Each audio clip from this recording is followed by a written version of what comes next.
Under the current law, is it safe for people to publicly scrutinize Mr. Thaksin's involvement or not in the government? So how did it feel to be called unethical? Hello and welcome to another episode of What's Happening in Thailand. Today I'm joined by a very special guest, the 30th Prime Minister of Thailand, Srettha Thavisin. Mr. Prime Minister, thank you so much for your time. Hi. Long time no see. One day you were here and one day you were not. How has it been for you to transition back to life as a private person? I have to admit that the decision came as a surprise. I think many people didn't expect it. But to be honest, I was lost for only maybe one day. Because when I got up the next morning, I didn't know where to go. Okay, because I normally get up at very early, like 6:30, and then I go to the government house to work. But the next day when I got up, I couldn't go to government house. So I just came to see friends, and it all started back to the same old routine. Did you miss it? Looking at it's different. I don't miss being the 30th Prime Minister. I don't miss the glory or the fanfare associated with it. But what I miss is the thing that I was doing. Okay, I admit that I enjoy what I was doing, and I think what I'm doing can make a difference. So by not being able to do it, I think you could call that I miss it. Yes. It's been 3 months since the court ended your administration while you were working on many things. And you said in one interview that you loved the job. You just told me that you loved the job. You knew that appointing Pichit Cheunban was potentially risky. You had asked for advice on it. How did you come to that decision? No, there was many decisions that require some second thoughts. Many. Every single day, I went through all those processes. But I did assess the risk associated with it, and I felt comfortable with it. That's why we went ahead with the decision to appoint Pichit Cheunban as a minister attached to the Prime Minister office. The people that you asked for advice, what was their take on it? Well, I mean, as evident when I submit to the Constitutional Court, some said it's fine. So I'm no legal expert, but I have no malicious intent of appointing him for some bad reason. Do you regret it? I thought it was. Of course, if I had known that by appointing him that I would be impeached, then I wouldn't have done it. Yes, and just like in life, there are many things you did in your life that you said, oh, you should have done it. If I had a second thought, I wouldn't be doing this and that. But again, here I am. Becoming a prime minister was a highlight of my life, needless to say. Okay? But again, I don't need to be the prime minister to have a life. You accepted the court decision gracefully, and you added, though, that you disagreed, that it was unethical. And you're not the only one who has been removed or disqualified this way. Is the system fair? I think the decision has been made by the court, and I think we need to accept the ruling. All right, whether I disagree, and that's really is not the issue here. We have to move past that. Whether or not you disagree with the decision, that is one thing. But do you think that the system of being able to remove elected officials from power is fair? That's the current constitution that we are, live by. So that's, if you don't like it, then change it. I can't change it alone, but there's a process in which we can go about changing what we think is not fair. All right, but at the moment, it is what it is. So how did it feel to be called unethical? There are many people in the world that would label you things that you don't like. I believe that I do care about people who knows me. Right? Those who knows me know what kind of person I am. And you can't really be concerned or be bothered too much by what other people think of you. right? So because you can't stop them from thinking what kind of person I am anyway. But I know what kind of person I am. I'm comfortable with who I am. So you worked for almost all of the 358 days that you held office. What was one of your favorite moments being the Prime Minister? There were many moments in which I enjoyed. Okay, meeting the people in the rural area is definitely one of them, because before I became politician, my life is pretty much in Bangkok, in Phuket, in Hua Hin, in Chiang Mai. I didn't get to go to Long Bo Lampu or Srettha or Karasin that much. Not at all, to be honest. But there were many things that I didn't know. There were many, how should I say it? Many things that people from the upbringing should have known about. Like what? No, how people live, what they don't have, what we take for granted, like clean water, for example, like food on the table. Some we take that for granted, but for some people in the rural area, that is not possible. And by being the Prime Minister, by being able to travel around, and of course, when you go as a Prime Minister, sometimes things are set up. All right, but there are ways in which you can actually go behind the scene and ask certain questions or go off track to actually see what's really happening. So those were the moments that I think I enjoy, but at the same time I feel sad about knowing. That's why it become a motivation for me to work even harder. 358 days. You know it as well as I do, that I work almost nonstop. Get up early, I work until late. I think you only stopped when you had COVID. Or when I was sick, yeah. But again, people always also ask me how with all these issues, how can I sleep at night? I was so tired. I went to bed 10, 11, whatever. I slept immediately and then get up at 6 and then let's go again. So on the flip side, what was your least favorite aspect of the job, or what was like the hardest part for you? The protocol.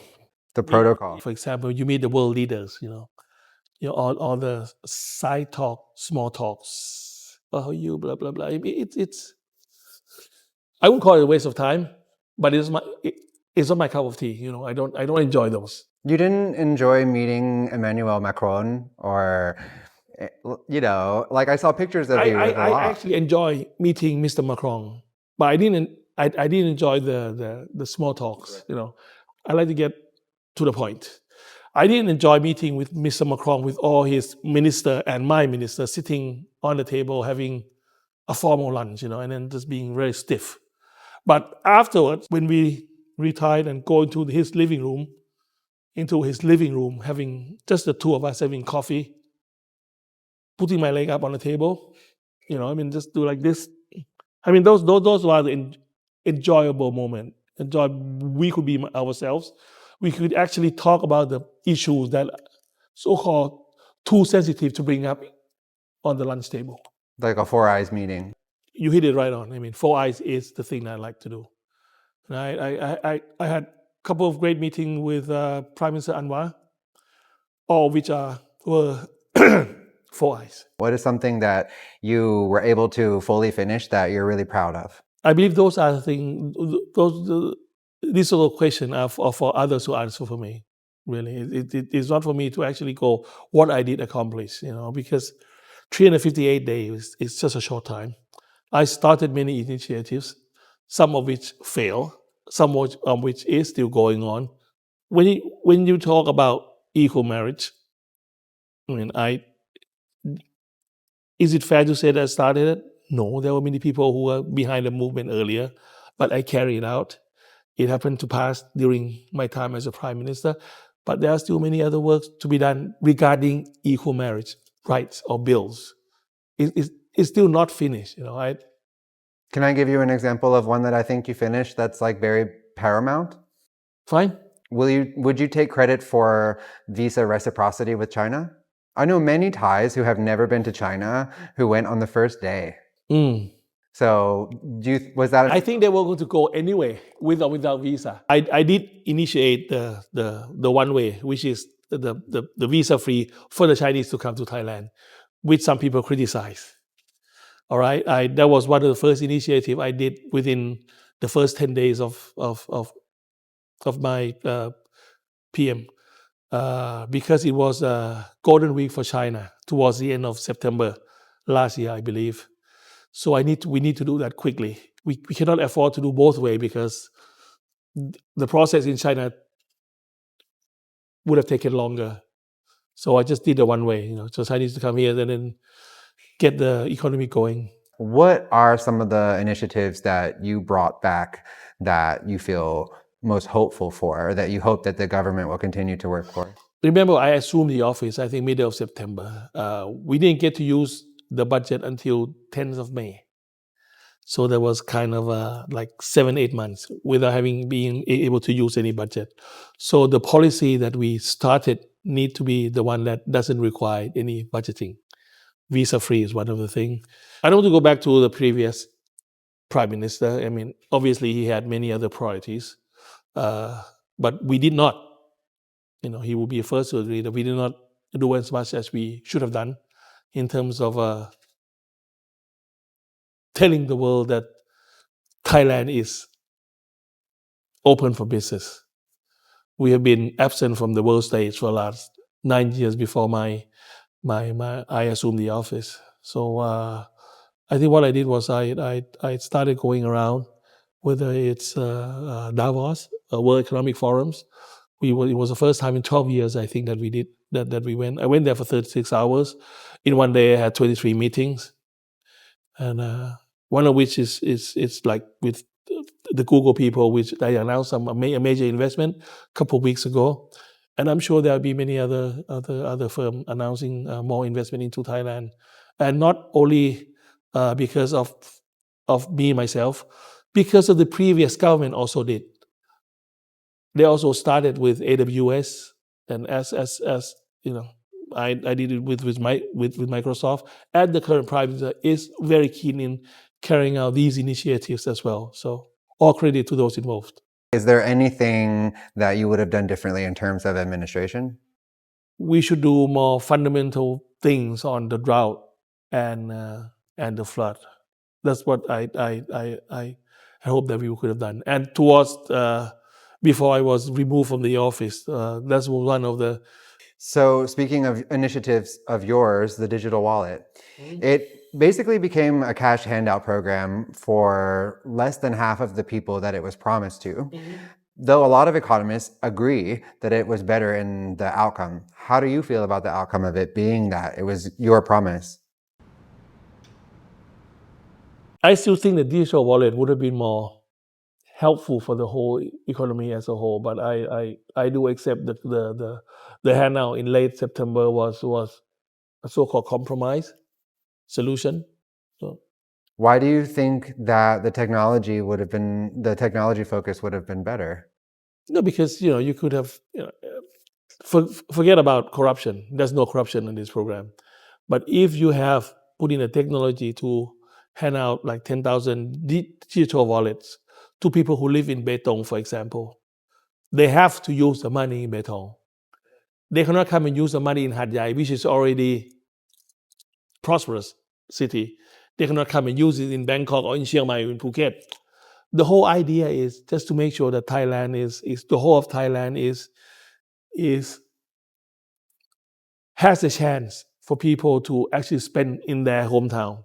So while I was doing research into some of the things that you've said before, when you were talking about personal relationships and business relationships, you have said that you do not micromanage your kids, for example. You let them be who they are, et cetera, et cetera. A lot of the criticism of the digital wallet, the part that you just mentioned, was that people felt that you were trying to, or the government was trying to restrict how they were using money, which is exactly what you just said, that it would be that the people from Hat Yai would spend in Hat Yai. Is that something that adults need, or what was the purpose of controlling how or where they spend the money? You see, if you allow like for example, the last handout, the 10,000, you can actually use to pay out the debt, right? You can buy alcohol, you can buy cigarettes, you can use the money to do online gambling. But if it were to be digital wallet, then there are certain programs which you write and then you cannot do. If you put 10,000 into people's pocket and not allow them to pay off the debt, those money can be spent on goods and services. So the critics of that would say that the program only benefits the corporations. Well, what do you feel about that? Where do the corporation buy things from? I mean, like for example, you're implying that it will be benefiting to CPs and Exactly. People ended up saying that it was CP stimulus. no, it's CP is one of the beneficiary from the program. But again, CP need to buy, when CP make things, they need to buy things from SME, from other firm as well. So you're suggesting that it's a trickle-down win. Yeah. Got it. Being Prime Minister was your first time officially as a politician. Going straight to the top, how did it feel? This is a tough question, really, because there are many mixed emotion about being Prime Minister. Obviously, I gave my first interview. I gave with the Standard. I got a lot of there was one of the official interview I gave with the Standard is that I said I wouldn't want to be any other position except being Prime Minister.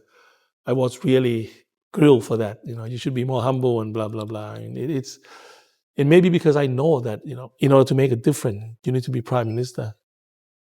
But are you asking that I'm surprised, I'm happy about it, or what? Because it's the only thing that I set out when I become politician. You never wanted any other job. You only would have intended to be the Prime Minister. I only intended to be Prime Minister. When for example, as a behind the scene negotiation, when we were forming government with the moving forward, all right, the party asked if I want to take up the Deputy Prime Minister in charge of economic portfolio. So I said no. I would just make sure that moving forward have got the right, enough seats, and Kumbita can be Prime Minister. But it didn't happen. Then if it happened, then I wouldn't take the role as a finance minister. I refuse to take that role. That said, if being Prime Minister was always the goal for you, if I were to be if you were to be a politician, yeah. But I did not have political ambition until maybe 5 years ago. Okay. So many, on the same note, many people, including yourself sometimes, maintain that you are somewhat new to politics. But that isn't really true. You have been in political circles for decades, even being summoned by the military after the 2014 coup. Do you regret stepping as far in as you did? No, I didn't. No regret whatsoever. Because you could see that it was going to maybe be risky, huh? Just like doing business, there's always risk associated with this. But again, I believe that with good intention and a careful decision making, surrounded myself with the right people, asking the right questions would significantly reduce the risk. So would you encourage young people who are dreaming to maybe be in politics one day to continue their dream to be the Prime Minister? Definitely, but I'm an old timer. I would suggest that you go and work first. Okay, whether as a civil servant, whether as a soldier, as a doctor, as a business person. I mean, I'd encourage him to work first. Your favorability showed itself relatively high when the court dismissed you. That day, I was at the court. I've been at the court for many of these types of decisions, and the energy was mixed from many, including the opposition. Lawfare, just like this, is getting in the way of governance, and it's adding layers of law to simple things like taking advice. Are you, as a former Prime Minister, reluctant to advise the government because of it? No, not at all, if asked. But I wouldn't just give Prime Minister Paet Tongtan a call if I think that she should do this or she should do that. I would not do that. Okay? She would need to ask you? I would say need to ask. She have my number. She has my number. We are friends. There's sisterly brotherly relationship between us, and Does she ask you for advice? Sometimes we had dinner, and then we just talk casually. But she did not ask specifically, how should I deal with China, for example. We did have a casual talk about her iPad things. I said I don't use iPad, I do piece of paper. So it's the same. So don't worry, just keep doing what you're doing. So if that is your question, then yes. Assessing it the way that you have, do you feel that former Prime Minister Thaksin is currently risky in the way that he's participating? This is Kun Thaksin is in a very unique position, all right, because he has been in politics for over 20 years. He's been in and out. He's been very vocal. I always say Kun Thaksin has got a very, very special relationship with people. People who love him to death. That's why people who doesn't like him just can't stand him. All right, so that's a very, very special case. And having the daughter as a prime minister, I mean, that's. Do you think it's risky the way that he's participating? I don't know the court system well enough. Okay, but all I know that he means well for the country. I think he wants to see the country prosper. He wants to see his daughter becoming successful, and he should be very protective of her in terms of all the legal things that we have all faced. So for legal reasons or otherwise, do you feel that Thai people or journalists, people in Thailand, should be afraid to openly scrutinize the situation? It's an issue that is constantly being discussed, but there's issues like media freedom and defamation. And so, yeah, I'd like to hear your thoughts on whether or not you feel that it's safe for people to be openly critical of someone who you say is special. There are certain law that I disagree with. Okay, but as a member of the Thai society, I need to stick to the rule of law. If you don't like it, then change it through the right process. That's very important. So under the current law, is it safe for people to publicly scrutinize Mr. Thaksin's involvement or not in the government? There are certain lines that you shouldn't actually cross. If you accuse him of something, then you must make sure that you have evidence. Otherwise, you could potentially be sued for that. But if you criticize him with good heart, if you think what he's doing is right or wrong, I mean, without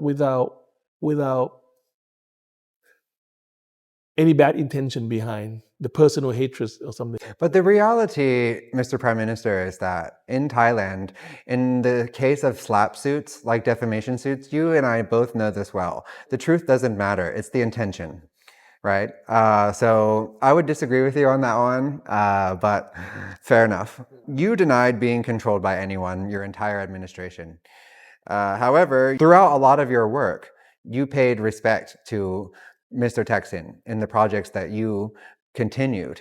So a lot of people want to know, what is your current relationship with the Prime Minister? If he wasn't advising you, if he wasn't controlling the government, what is the relationship that you have with him? I deny that he controlled the government. Okay. I talked to him, but since I've been removed from the office, I talked to him maybe once or twice. But I think, no, twice. I had lunch with him once. I will have dinner with him tomorrow night. So it's not in for a while. So, is that related to the government? The subject that we talked about? Yeah. I don't know about tomorrow. I don't know because we are having some dinner with another friend. So I don't know what the conversation will be about. But I certainly have no involvement with the current government in any role whatsoever. Are there other prime ministers whose advice you have followed? And if so, who? There are ex-prime ministers who have talked to certain things that they advise. Sometimes makes sense. If it doesn't make sense, then I wouldn't do it. There are certain prime ministers. I talked to, I met Prime Minister Pichit at the funeral a couple of times. We talk about soccer, Newcastle's. I met Prime Minister Prayut a couple of times, more than a couple of times, because we were in a royal function together. So I did talk to him a couple of times. Did you accept advice from other prime ministers on how to be a prime minister? Aside from taking advice from Mr. Thaksin? Yes, as well as Kun Anand Panyarachun, as well as Privy Council, like for example, Kun Paragon Suwanarat as well, who were who is still the Privy Purse on various issues, on social developments, on royal projects, on balancing between each stakeholders. You had to manage a police power struggle under your administration, which increased the growing issue of public trust. Your investigation found, quote unquote, corruption and disorder within the Thai police force on all levels. Can you reassure the public that Thai police are trustworthy?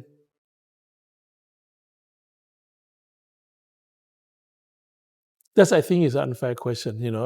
Is police trustworthy? Yes, they are.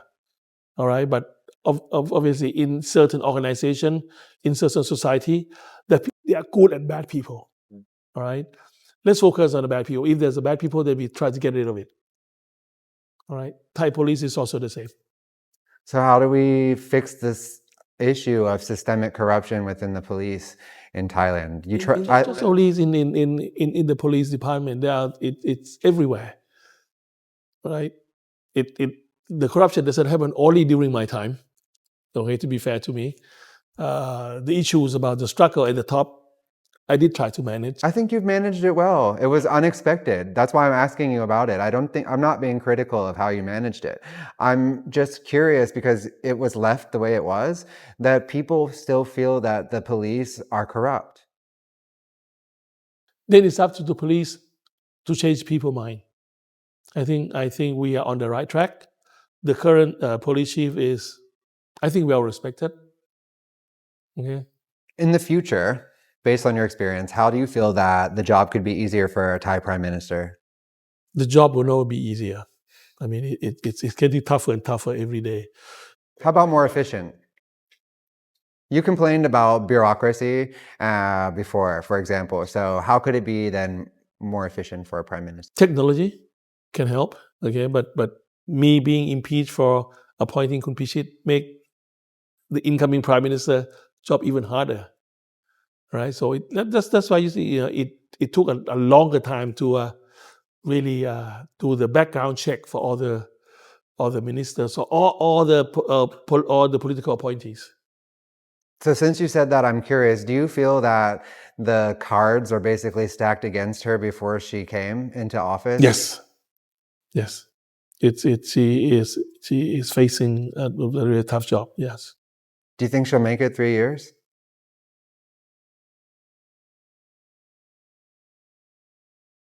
I don't know, because 2 weeks before my being removed from the office, people said I will make it 4 years. I mean, this one is. I hope so. Let's hope this way. Let's hope there is a chance that she will make it in 4 years. Yes. How do you feel about the system of political coalitions versus the idea of a single-party government, which the opposition has proposed? Single-party governments are common around the world. Unfortunately, we don't decide. Unfortunately, people decide if they want a single government or single party government or as the result of the last election show, we cannot have a single party government because we need 250 votes, right?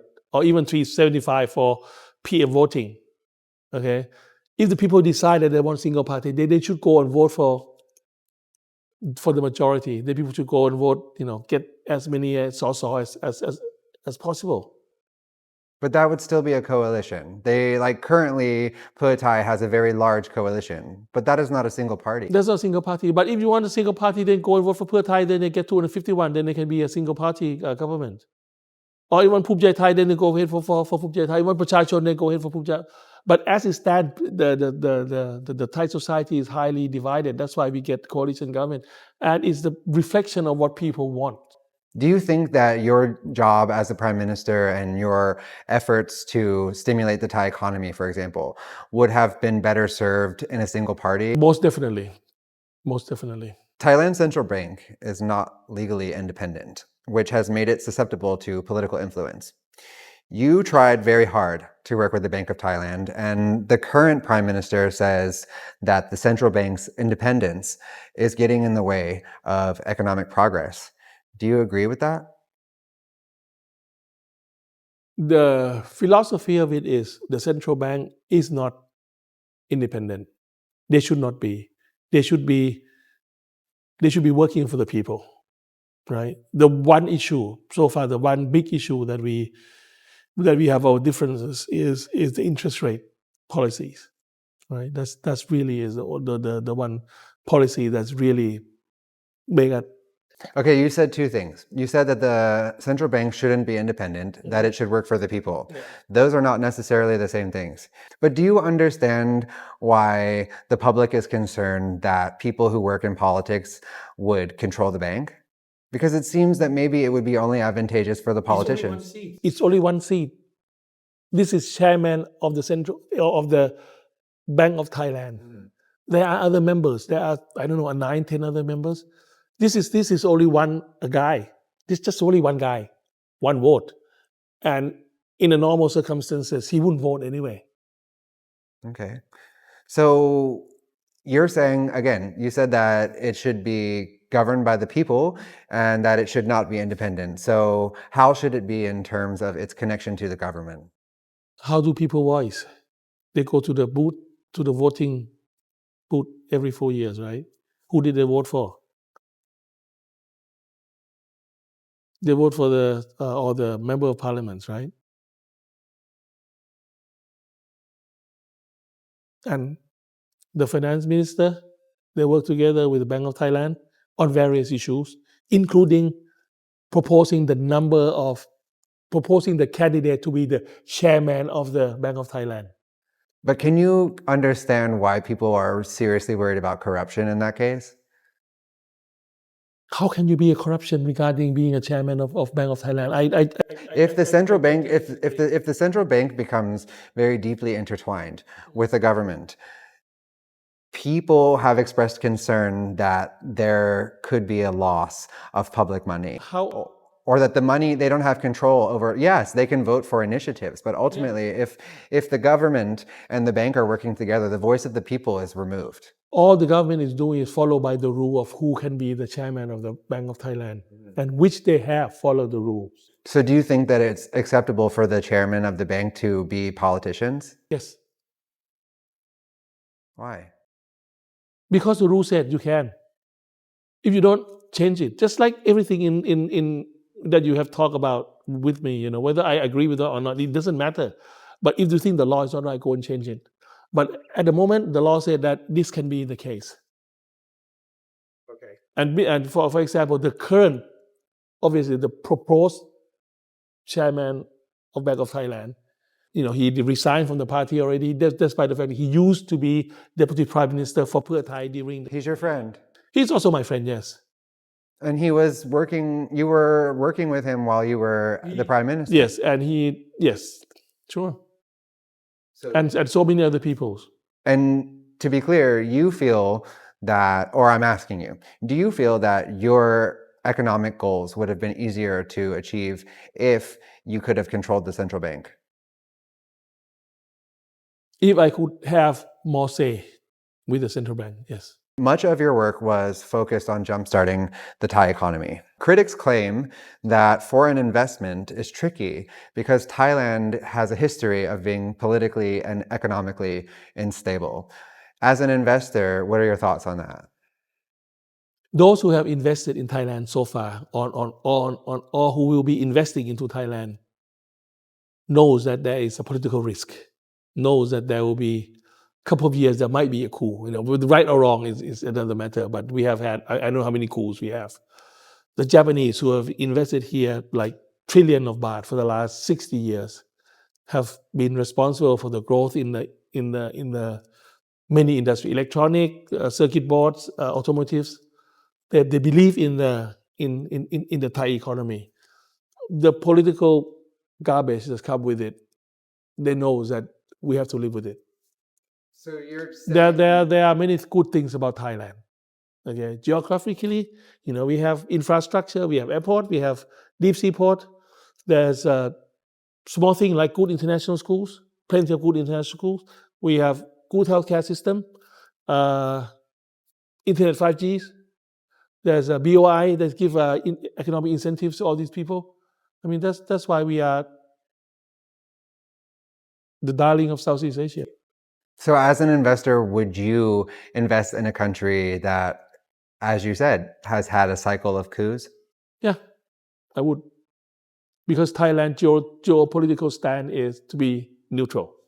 Sure. That's also one of the selling points, I may say. Okay, people want to move the production base from China because of the tension between U.S. and China. They moved it here, and here, the expat can find a good international school for their kids. Cost of living is relatively low. Airport is international enough. Not as good as Shanghai, but it's not bad. Just before your administration ended, you softened your stance on marijuana, which we have talked about before.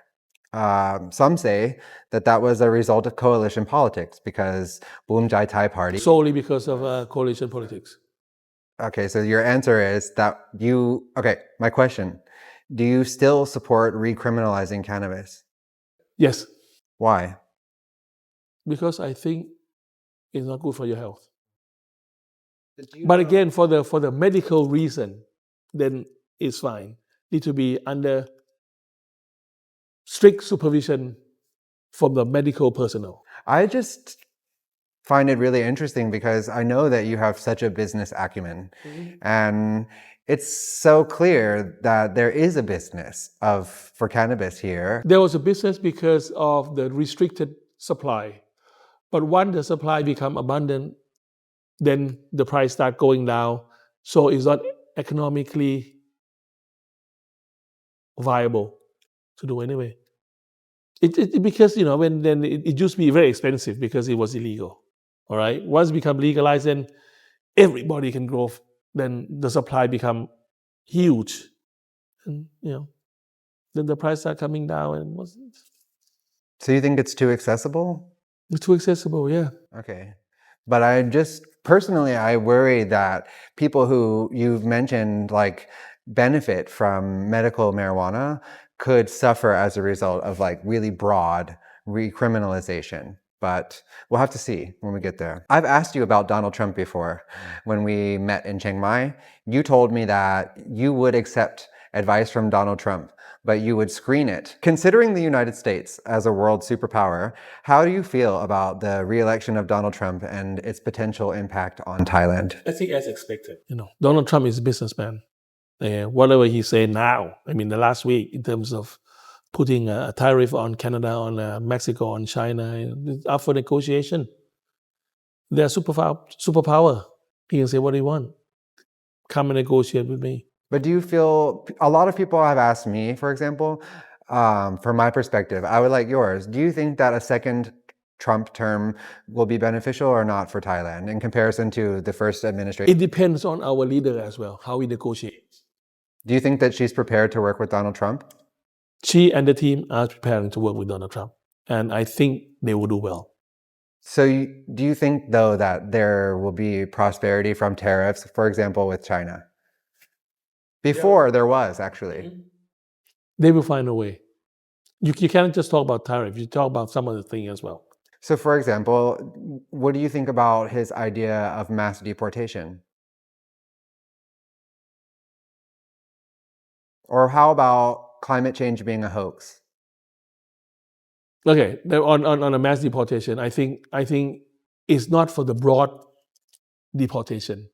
Okay, those who have been living there illegally, then getting benefits from his government, you need to prove that you have the right to be there. And I know this about you, that you care about the climate a lot. And so I wonder, how do you muster the respect for someone who has, although he's a I business... disagree. I disagree with him saying that climate change is a hoax. But I think we have reached an inflection point that he cannot go back in terms of making the Clean Air Act and so on and so forth.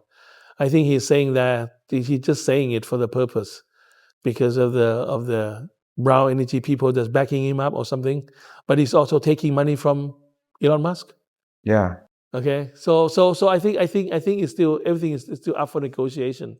So Don't I wouldn't worry too much about what Trump say. Okay, let's give him a chance. you're willing to give him a chance. It's not whether I'm willing to give him a chance. He got a chance. He was rightfully voted into the office by his people. All right, I don't have any special feelings towards him. But again, I believe he's a smart man. Okay, everything can be negotiated. But his values are completely opposite of yours. Mm-hmm. I have no vote against him, whether it's for or against. I have no right to vote in America. You can ask me many times. I respect American people's vote. That's what they want. He won, like, I would say landslide, but it's not even close, right? So that's what American people want. Then let's give them a chance. Okay. Are they a super powerhouse? They are a powerhouse. Together with China, together with India, together with Russia, we have to play our card right. Okay? Whatever he say, he might or might not do, depend on each person, each negotiate between the certain countries that deal with him. Maintaining neutrality has been a public stance that Thailand takes on most global conflicts. Is joining alliances like BRICS the proper way to move forward? Yes, it is, and also OECD as well. Why? It's just balance. It's just balance. So, for example, critics of BRICS, they would say that the leading powers would be Russia, China, Brazil, India, South Africa, which are nations that are a bit fringe in terms of like global cooperation. So that's why I'm curious if you think that India is well liked and very well welcomed by all the world leaders. Look at where Modi goes. I mean, But do you think that Thailand could end up putting itself in a bindingly worse situation by joining? So, like, the reason, for example, for comparison, NATO is a big point of contention around the world. Do you think that being a part of BRICS could be similar for Thailand? We have to navigate well. We have to have a role in UNGA as well. Every year that we go, we have to have a role in OCC when and if we are accepted. And for the BRICS, we are at the moment. I think we are on course to be accepted. And look, Russia is number 3 tourists visiting Thailand. We can also trade a lot more with Russia. India is becoming really. How does it feel, though, to put our name next to Russia, who is destroying the Ukraine? The war on the Ukraine is a humanitarian crisis. So I'm curious. How you feel putting your name next to America, who is also supporting the Israel from killing the. That's not on the table. What's on the table is joining BRICS, not joining America.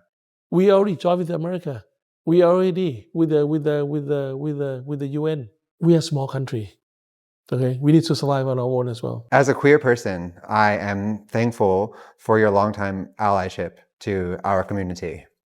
Why is LGBTQ one of the key areas of your advocacy?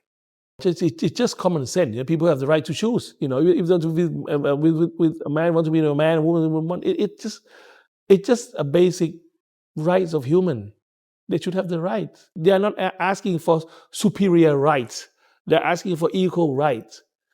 I mean, so even though those things have changed in Thailand, for example, we have same-sex marriage bills coming into effect very soon. 22nd, 23rd of January. Yeah. Do you feel that in terms of the society, that those types of changes are reflective of what's really happening in daily life? For example, transgender people in Isan claim to be discriminated against still, just like old time. Maybe in Bangkok you see marriages. I think to be fair, some of them might still be treated badly, but the level of badness has decreases. I think these things take time, all right? And I would feel that this is just the start of something.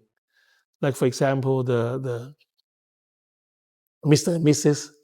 attached to the name. Let's say a beautiful woman, you've changed sex from man to woman, and then your passport when you go to immigration, you still say Mr. or something, and then obviously look at you, Mr. I mean, it's humiliating. That's humiliating. Okay, that's still, those things still is not done. We need to go on and do more of those things. I think we have moved past the marriage bill now. I think you have to continue to work on that as well. Whether you want to be known as Mr. or Mrs., it's your business really. Unless you have other intention like avoiding military service or something, then there need to be a measure in which, if you are men, 18 years old, you need to go to military to be What if you're a trans man? If you're a trans man, then there should be a law to actually take care of that as well. If you change, then you are a woman. Clearly. I see that you're back online more. You were quite online when you were still working as the Prime Minister. You love Twitter, right? Yeah. Why? Because you were changing your profile picture a lot and you were really engaging in a way that was different. The reason I like Twitter is because you're forced to write in limited number of words. I don't like people who are like, I don't know how to explain it, And I don't I don't like my photo being taken. Okay, I don't like posting what I eat or how I play football or, some nice palace when I went to, in Russia or something. I think a person can do more with their writing. Yeah, I see. So what types of other uses do you find that Twitter is useful for? Like, do you get news from Twitter? Yes, I check my Twitters many times a day. So that's what people want to know. Yeah. Do you read the comments that they write on your page? Yeah, but it doesn't affect me at all. I see. Okay. And now, generally, what does the future look like for you, Mr. Prime Minister? What are you working on? Oh, I'm in business ventures, looking at some hotels to buy, giving advice to various friends, and I've recently become a grandfather. So, wow, my son and my daughter-in-law just gave birth to a baby girl in New York City. So congratulations. Thank you. And during your term, you traveled to 16 countries. Someone somewhere that knows you told me that you love France. But I'm just curious, are you going to keep traveling? I am. I'll keep traveling. I just came back from Paris the other day. I like traveling more when I am a normal person, not a prime minister. Are you a normal person now? I am a very normal person. I travel alone. I was on a tube going from Heathrow into central London. I was on a tube. I was on a airport express. I travel alone. What about around Bangkok though? You don't just walk around. So, sometimes, but I have I have security service. Yes. So to be clear, you're not gonna retire, because you're technically you are Thai retirement age legally. It's funny because I got asked by the immigration officer at Heathrow Airport. Just what do you do now? I said I'm retired, and then she asked, what were you before that? I said, Prime Minister of Thailand. I don't know whether was retired. I'm just too young. But when you say you have throughout this whole interview, you've kind of downplayed your own work in a way. You've been very humble. But when you tell the lady or anyone, when you tell them, "Oh, I just used to be the Prime Minister of Thailand," does that make you feel proud? Yes, it did. And finally, how would you like Thai people to view your legacy? I would like them to think that, or to believe that I did all I could during my time. I've given it my all. And most important of all, I want them to remember that I care. I think that's 2 words. I care. You care about what? Everything about them. Everything. Just I care. And that's my interview, Mr. Thank Prime you. Minister. Thank you very much. Thank you so much for your time.